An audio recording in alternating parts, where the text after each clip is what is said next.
चोर नहीं है, वह तो उसी भाव में मोक्ष जाने वाला एक राजकुमार है जिसका नाम ललित कुमार है।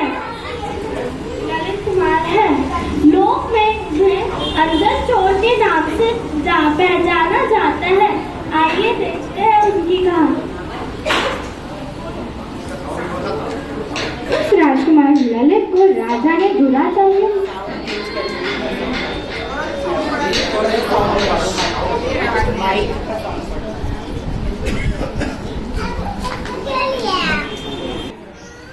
उसने एक ऐसे अंजन को सिद्ध कर लिया जिसने लगाने अधूर हो जाता है। काजल उसे चोरी करने के सहायक होता था, इसलिए वहाँ अंजन चोर के नाम से प्रसिद्ध हो गया। चोरी करने के उपरांत वहाँ जुआ और वैश्य सेवन जैसे अनेक महापाप करने लगा। एक बार अंजन चोर की प्रेमिका ने रानी के गले में सुंदर रत्न हार देखा। उसे पहनने की उसकी मन में तीव्र इच्छा हुई। जब अंजन चोर उसके पास आया तो उसने उससे कहा, हे अंजन, अगर तुम मुझसे सच्चा प्रेम करती हो तो रानी के गले का रत्नहार मुझे लाकर दो। देवी, यह बात तो मेरे लिए बहुत आसान है। अंजन अंधेरी रात में गया और रानी का हार चुराकर भागने लगा।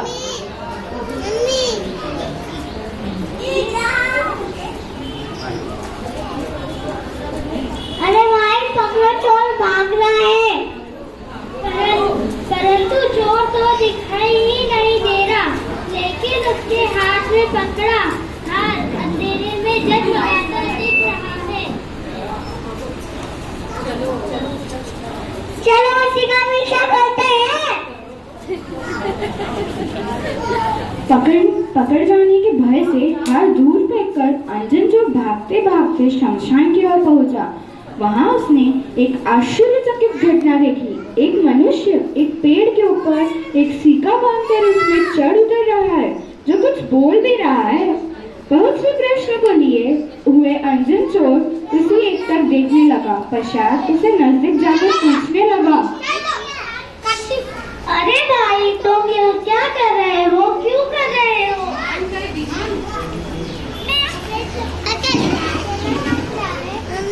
अमित प्रभ, तब उस सोमदत्त माली ने सेठ जिंदत की कहानी सुनाई, जो इस प्रकार है। अमित प्रभ और विद्युत प्रभ नाम के दो देव पूर्व भाग में मित्र थे। अमित प्रभ तो जैन धर्म का भक्त था, परंतु विद्युत प्रभ कुधर्म को मानता था। इसी चर्चा पर इन दोनों ने सोचा कि जैन गुरु की परीक्षा करेंगे। तब विद्युत प्रभ ने उससे कहा, अरे बाबा, पुत्र क्यों ना सदगति नहीं होती, से शास्त्रों में कहा है। अच्छा, ऐसा?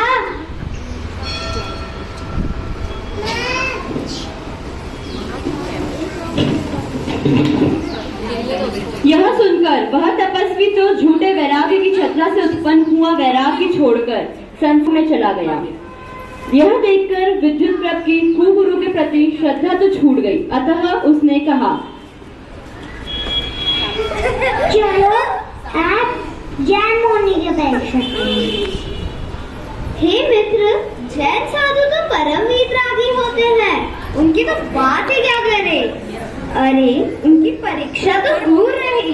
देखो, सामने एक जलदत्त नामक श्रावक सामायिक की प्रतिज्ञा अकेले अंधेरी रात में शमशान में कर रहा है।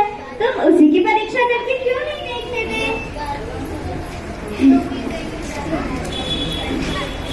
तब उस देव ने अनेक प्रकार के उपद्रव किए, परंतु जिंदत से तो सामायिक में पर्वत के समान अटल रहे और अपनी आत्मा की शक्ति से जरा भी डगमगाए नहीं।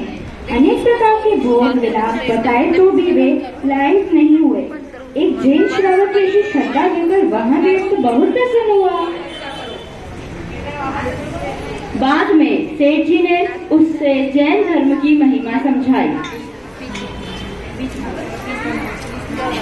अभी आपका टर्न आएगा।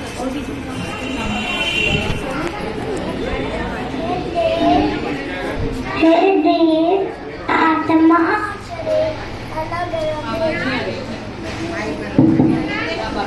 हे देव, आत्मा और शरीर अलग रहेंगे।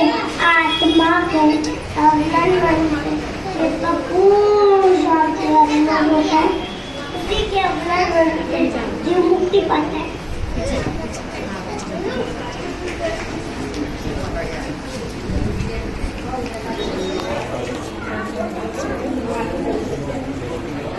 यहाँ सुनकर विद्युत देव को भी जैन धर्म की श्रद्धा है। उसने सेठ जी को उपहार मांगा और उन्हें आकाशगामिनी विद्या प्रदान की। आकाशगामिनी विद्या के बल से जिंदल से प्रतिदिन मेरू पर्वत पर जाते और वहां से अद्भुत रत्नमय जिंदल देखकर तथा सारित्री मुनिवरों के दर्शन करते। उन्हें बहुत आनंद आता था। मेरे पूछने पर सेठ जी ने मुझे आकाशगामिनी विद्या सिद्ध करने की विधि बताई। मैं उसी का प्रयास कर रहा हूँ। अच्छा, कैसी विधि? सेठ जी के बताए अनुसार ही मैंने चतुर्दशमी की रात के समय शमशान के पेड़ पर टीका लटका दिया और नीचे जमीन पर भाले लगा दिए। आकाशगामिनी विद्या की साधना के लिए पंचमुखा मंत्र बोलते हुए सीखे की रस्सी काटनी थी, परंतु मुझे डर लगा कि कदाचित यह मंत्र सच्चा नहीं हुआ और मैं नीचे गिर गया तो मेरे शरीर के छिद्र हो जाएंगे, इसलिए मैं नीचे उतर आता हूँ। कुछ समय पश्चात ही मुझे यह विचार आता है कि सेठ जी की कहा हुआ मंत्र सच्चा हुआ, अतः मैं फिर सीखे पे जा बैठता हूँ। अहो, जिस प्रकार चैतन्य भाव में निश्चिंता बिना शुद्ध अशुद्ध के बिलक में झूलता हुआ जीव नेवल अनुभव रूप आत्मा विद्या को नहीं साध सकता, उसी प्रकार मंत्र में संदेह झूलता हुआ वह मानी भी मंत्र सिद्ध नहीं कर सका।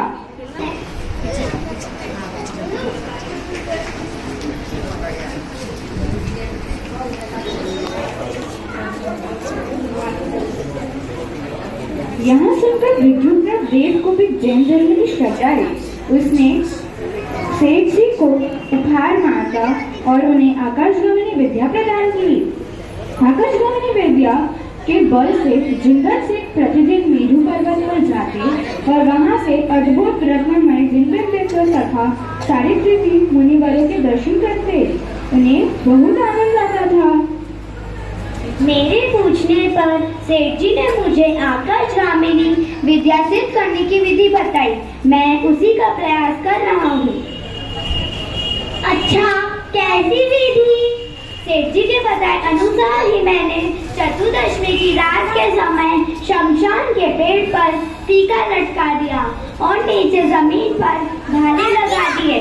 आकाशगामिनी विद्या की साधना के लिए पंचमुखा मंत्र बोलते हुए सीखे की रस्सी काटनी थी, परंतु मुझे डर लगा कि कदाचित यह मंत्र सच्चा नहीं हुआ और मैं नीचे गिर गया तो मेरे शरीर के छिद्र हो जाएंगे, इसलिए मैं नीचे उतर आता हूँ। कुछ समय पश्चात ही मुझे यह विचार आता है कि सेठ जी की कहा हुआ मंत्र सच्चा हुआ, अतः मैं फिर सीखे पे जा बैठता हूँ।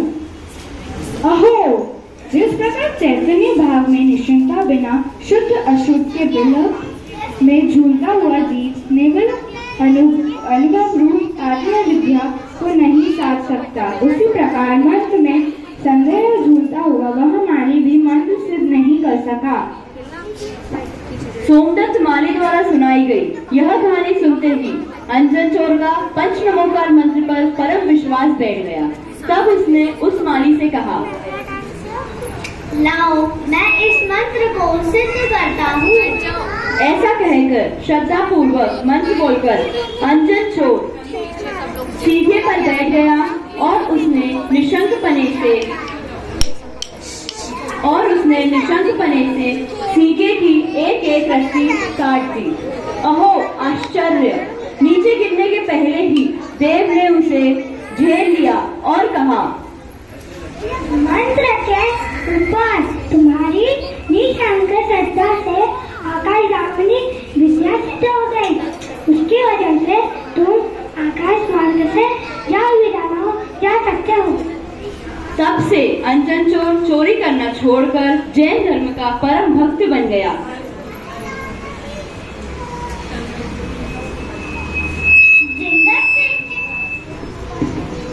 जिंदर सेठ के प्रताप से मुझे यह विद्या प्राप्त हुई है, जिस प्रकार वे भगवान के दर्शन करने जहाँ जाते हैं, मेरा मन भी वहीं जाने का है और वे वहाँ जाकर जैसा करते हैं वैसा ही करने का है। यहाँ बात विशेष ख्याल में लेने वाली है कि अंजन चोर आकाशगामिनी विद्या सिर्फ हो तो उसे चोरी करने के लिए उस विद्या का उपयोग नहीं करना पड़ा।